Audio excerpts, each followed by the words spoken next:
Hey everyone! So in February I attempted this challenge of reading exclusively romance books, and at the end of the month this is what I said. I am so excited to not have to read any more romance books for a while. So in March you would think that I would read anything but romance books. Well...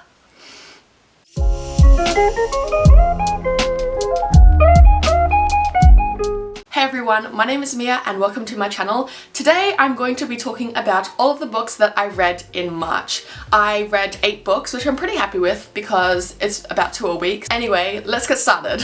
So the first book that I read in March was called Red, White and Royal Blue by Casey McKiston. I think that's how you pronounce her name. Anyway, so this was a book that I was going to try and read for February, to be part of February, but it ended up taking me forever to read because I really didn't like it, and so I finished it in March. Basically, I gave it 1 star because I really didn't like anything about it. I didn't really care for the characters or the romance or the plot, and I think that the pacing was weird. It's just, I had a lot of problems with this book. If you're interested, you can see my whole review on my channel because I talk about it in a lot more depth. Okay, so after the tragedy that was Red, White and Royal Blue, and after all the romances I had read in February, you would think that I would go off romances for a bit. And you know, that's what I honestly believed too. But after Red, White and Royal Blue, I was like, you know what, I need to read something that cheers me up a bit, that, you know, is light and fun. So basically I picked up this book called Cancer Ships Aquarius by Anita Sunday, and if you can't already tell from the title, it is a romance book. And you know what? I don't know whether I was super generous with my rating because I was deprived of having a good book for so long. I don't know what it was, but I ended up giving it 5 stars. And you know what? It was really good. It was really good. Okay, so this book is in a series called Signs of Love, and this is the 5th book. But the thing is, it's one of those companion series, I want to say. Is that the right term? It's where all the books, they don't really link with each other, but all of the books in the series are referring to 2 star signs being in love. And if you're a star sign skeptic like I am, it doesn't really matter because the star signs don't really play a huge role. So yeah. And basically it's a male-male romance, and it's about this guy called Reed. He gets a job as a nanny for this guy called Sullivan's daughter, and I was really impressed because this book is like rom-com all the way, and it's really funny. That's one reason why I really loved it, because it genuinely made me laugh out loud many times. I remember recently reading that comedy is basically miscommunication. If you think about it, that's true. And I feel like the word miscommunication is a hated word within books because it has like this reputation for being really frustrating and annoying and just like a really terrible plot device. But in this book, the miscommunication is done really well in a not frustrating way, but an entertaining way. I loved how funny this book was, I loved how light the comedy was, and overall it's a light, cheerful book. It's just really good. So yeah, I recommend it. So after the success that was Cancer Ships Aquarius, I was like, you know what, maybe romances aren't so bad. And I was really interested in the author Anita Sunday and her series, so I was like, you know what, I'm gonna read another one of her books. So I picked up the 2nd one in the series called Scorpio Hates Virgo. So this one is about this guy called Percy whose aunt has passed away, and he's inherited her house. So he moves into the house to try and deal with it, and obviously he's full of grief. So this book is a bit sadder than the others in the series. So while he's dealing with the house, it's also about his supposedly hate to love romance with this guy called Callahan. I don't know how to pronounce his name, but you know what? You don't need to know when you're reading a book. It's just in your head. Yeah, I chose this book because obviously, if you've seen my channel before, I'm a really big fan of hate to love, but I don't know, I didn't really like it in this novel because I think that the hate thing is just, it's really superficial. Like, it's not really a hate, it's just like a making fun of each other kind of hate, which is fine, but there were other parts that I didn't like about this novel as well. Like, personally, I didn't care for the characters too much or their relationship as much. And I think another thing about this book was that it's got more of a serious tone because it really does grapple with the main character's grief. And you know, it's fine for romances to have a serious tone, and it sounds heartless when I say, oh, I didn't like it because it was serious, but I do think that I just didn't enjoy it as much because it was kind of depressing, like a little bit depressing. So I gave it 3 stars. I really did enjoy it at the beginning, but by the end I kind of just skimmed the epilogue. Well, I mean I read it, but you know, Okay, so the next book is called My Life as an Alphabet by Barry Johnsberg. This is a book that I read in my childhood. I read it when I was like in year 5 or 6 when I was young. I recently found it and I was like, oh my god, I have to reread it because I just remember really loving it. So I wanted to see how it held up, and I also remember it being funny when I was in primary school. And let me tell you, when I read it again as an official adult, as an 18-year-old, I still really enjoyed it. So My Life as an Alphabet is about this girl called Candice Fee who has this school assignment to write about her life, and she's meant to do only a paragraph for each letter, but in this case she does 1 chapter for every letter. Beyond that, it's also about Candice trying to cheer up everyone in her life. So what I appreciated about this novel was that it does deal with issues and they're done in a way that a child would understand them. Like when I was in primary school, I probably did understand what was going on regarding the more serious issues, but now as an adult I can really appreciate how nicely they were dealt with. So yeah.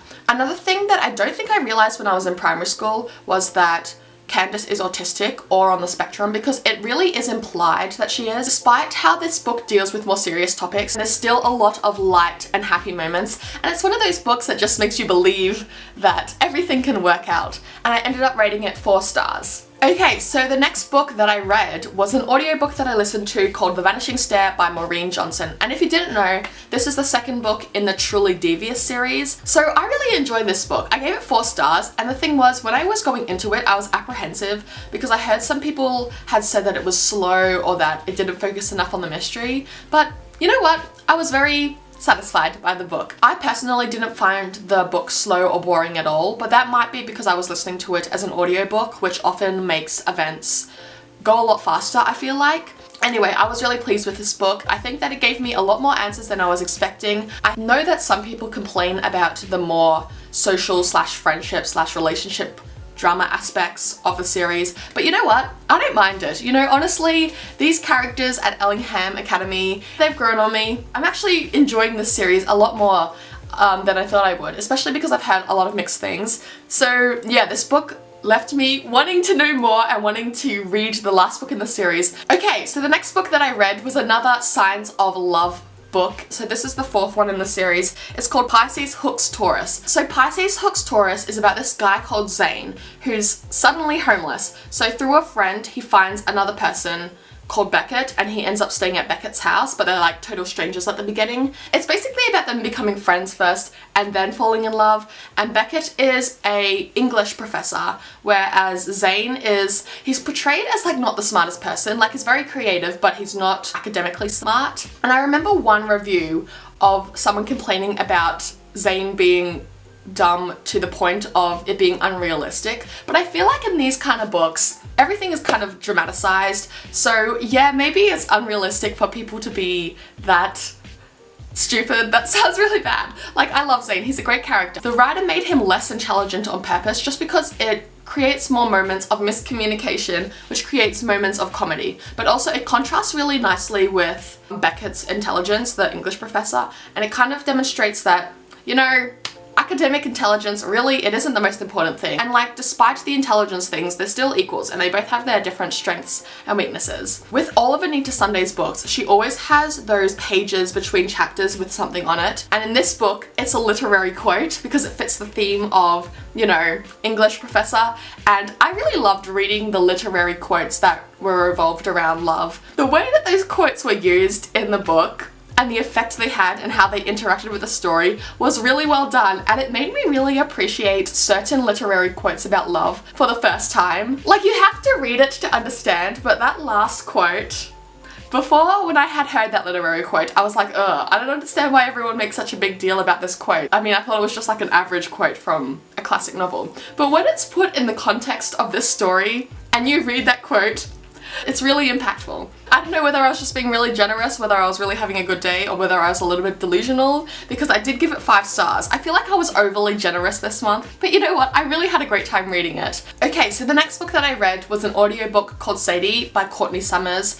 You've probably heard of this book. It's pretty popular. Oh my god, I really enjoyed this book. I think I gave it 5 stars. I think if I would re-rate it, it would be like 4 or 4.5 stars, but it was really good, and I think that I especially enjoyed it so much because I listened to it as an audiobook. Okay, so Sadie is about this girl called Sadie whose sister has been murdered and the police can't figure out why, and Sadie's gone missing. She's gone on a road trip to try and find this man, and I don't want to spoil it too much, so that's all I'm going to say. In the book, alongside Sadie's story of trying to track down this man, there's also a podcast element to the story where it's about this podcast guy. I can't remember his name, but it's basically him doing interviews and trying to find Sadie and trying to figure out what happened. I particularly liked listening to it as an audiobook because I think both the voice actor for Sadie, who is Rebecca Soler, I remember because she also did the voice acting, like the audiobook narrating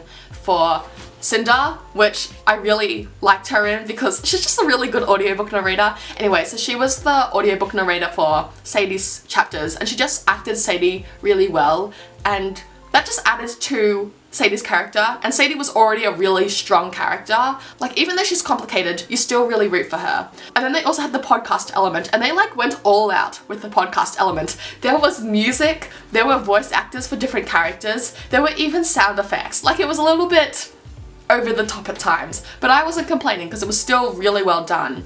And yeah, the production of the audiobook was incredible, but beyond that, the whole story was really, really great. It's definitely not a cheerful book. It's definitely not something that makes you smile, but it is a really good book. Like, it really is. And honestly, I understand why there was all this hype, because it was really well done. It really was. Okay, so the next book that I read was called Leo Loves Aries. So this book is the first book in the Signs of Love series. So this book is about this guy called Theo, or Theo, not sure how to pronounce it, and him and his sister, and they have a house and they're looking for a roommate. So they end up finding this roommate called Jamie. It's basically like a roommate's love story. So I ended up giving it 3 stars, which in retrospect that's kind of harsh, but let me just talk about it. So yeah, I did like it, like it was fun reading it. However, I feel like Jamie, who is the love interest, could have been fleshed out a bit more. I don't think that he was as defined as he could have been, and honestly I feel like these 2 characters were sort of weak in comparison to the other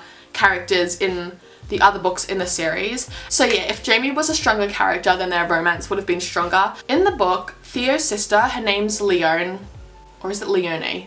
I'm just gonna call her Leone. Anyway, she's blind, and I think that the way that that was dealt with in the book was really well done. The writer, Anita Sunday, wrote about Leone's blindness with actual effort and research and knowledge, rather than just popping it in and then forgetting about it and then commending herself for being diverse, if that makes sense. So yeah, good job. So just to recap with the whole Signs of Love thing, basically I really enjoyed books 4 and 5. 1 was the next most enjoyable, and then 2 was the least enjoyable for me.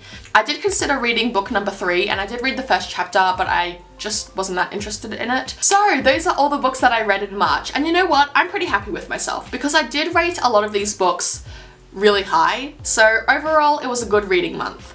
Although then again, I didn't read very widely, like considering the fact that 4 of the books were from the same series. But you know, I still had fun. Thank you for watching this video, and if you want to see more videos about books, reading, or writing, then consider subscribing to my channel. And yeah, that's it. Bye!